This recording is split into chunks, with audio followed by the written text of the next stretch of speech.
નમસ્તે મિત્રો, સ્વાગત છે તમારું અમારી યુટ્યુબ ચેનલ અમર ઇતિહાસમાં। આજે આપણે મહાભારતના એક એવા પાત્રના જીવનની ઊંડી સફર પર નીકળવાના છીએ જેણે ધર્મ અને લિંગના તમામ બંધનો તોડી નાખ્યા। એક એવું રહસ્યમય પાત્ર જેણે પોતાના અસ્તિત્વના દમ પર મહાન યોદ્ધા ભીષ્મનો સંહાર કરાવ્યો।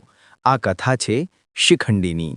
શિખંડીની ગાથા સમજવા માટે આપણે તેના પ્રથમ જન્મમાં જવું પડશે। તે સમયે તેમનું નામ હતું અંબા। અંબા કાશી નરેશની સૌથી સુંદર અને સ્વાભિમાની પુત્રી હતી। તેમણે સૌભ રાજા શાલ્વને મનથી વરી લીધા હતા અને તેમના સ્વયંવરની તૈયારીઓ ચાલી રહી હતી। પરંતુ અહીં જ કાળચક્ર ફર્યું। હસ્તિનાપુરના પરાક્રમી યોદ્ધા ભીષ્મ પિતામહે પોતાના નાના ભાઈ વિચિત્ર વીર્યના લગ્ન માટે અંબા સહિત ત્રણેય રાજકુમારીઓનું બળપૂર્વક અપહરણ કર્યું। જ્યારે અંબાએ ભીષ્મને સત્ય જણાવ્યું કે તે શાલ્વને વરી ચૂકી છે, ત્યારે ભીષ્મએ તેમને આદર સાથે શાલ્વ પાસે મોકલ્યા। પરંતુ અહીં અંબાનું અપમાન થયું। શાલ્વ રાજાએ કહ્યું કે ભીષ્મે તેમનું અપહરણ કર્યું હોવાથી તે અપમાનિત સ્ત્રીને સ્વીકારી શકે નહીં। નિરાશ અને ક્રોધિત અંબાએ ભીષ્મ પાસે પાછા ફરીને તેમની સાથે લગ્ન કરવા વિનંતી કરી, પણ ભીષ્મએ તેમની પ્રચંડ આજીવન બ્રહ્મચર્યની પ્રતિજ્ઞાને કારણે ઇનકાર કર્યો। અંબાનું જીવન નષ્ટ થઈ ગયું હતું। તે ન સાસરે જઈ શકી, ના પિયરમાં પાછી ફરી શકી। આથી અપમાનની આગમાં સળગતી અંબાએ એક જ પ્રતિજ્ઞા લીધી, ભીષ્મના મૃત્યુનું કારણ બનવું।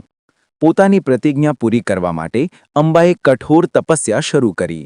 આ તપસ્યાથી પ્રસન્ન થઈને ભગવાન શંકરે તેમને વરદાન આપ્યું કે તે જરૂર ભીષ્મના મૃત્યુનું કારણ બનશે, પણ તે માટે તેમણે બીજો જન્મ લેવો પડશે।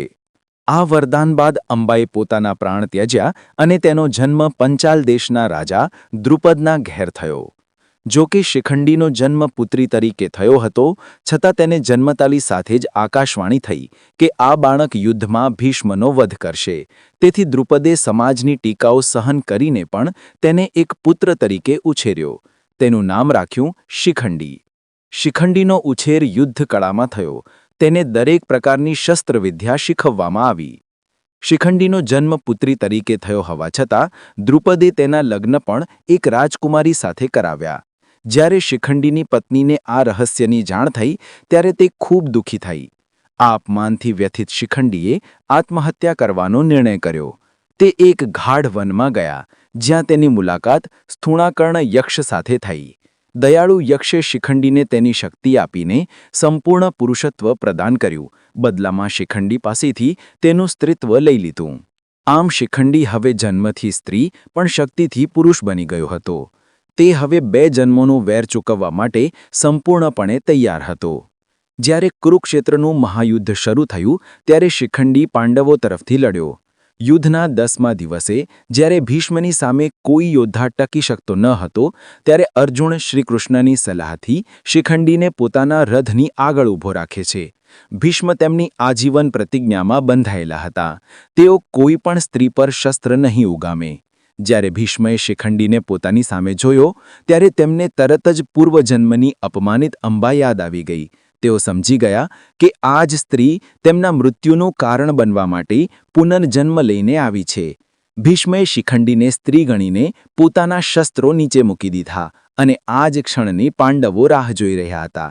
શિખંડીને ઢાલ બનાવીને તેની પાછળથી અર્જુને તીવ્ર બાણવર્ષા શરૂ કરી અને મહાન ભીષ્મને બાણશૈયા પર સુવડાવી દીધા। આ રીતે શિખંડીએ 2 જન્મો પહેલા લીધેલી પ્રતિજ્ઞા પૂરી કરી। શિખંડી માત્ર એક યોદ્ધા ન હતો, તે વેર, પ્રતિજ્ઞા અને નિયતિનો ત્રિવેણી સંગમ હતો। તે એ વાતનો પુરાવો હતો કે જ્યારે ધર્મ અને વચનો વચ્ચે સંઘર્ષ થાય છે ત્યારે ભાગ્ય પોતાનો રસ્તો શોધી લે છે।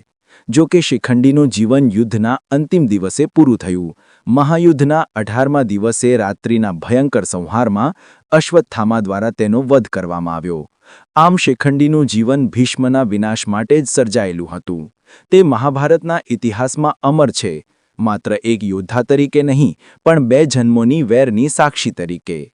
તમને આ સંપૂર્ણ વિડિયો કેવો લાગ્યો તે કમેન્ટમાં જણાવજો। વિડિયો ગમ્યો હોય તો વિડિયોને લાઇક કરો, શેર કરો અને અમારી યુટ્યુબ ચેનલ અમર ઇતિહાસને સબસ્ક્રાઇબ કરો।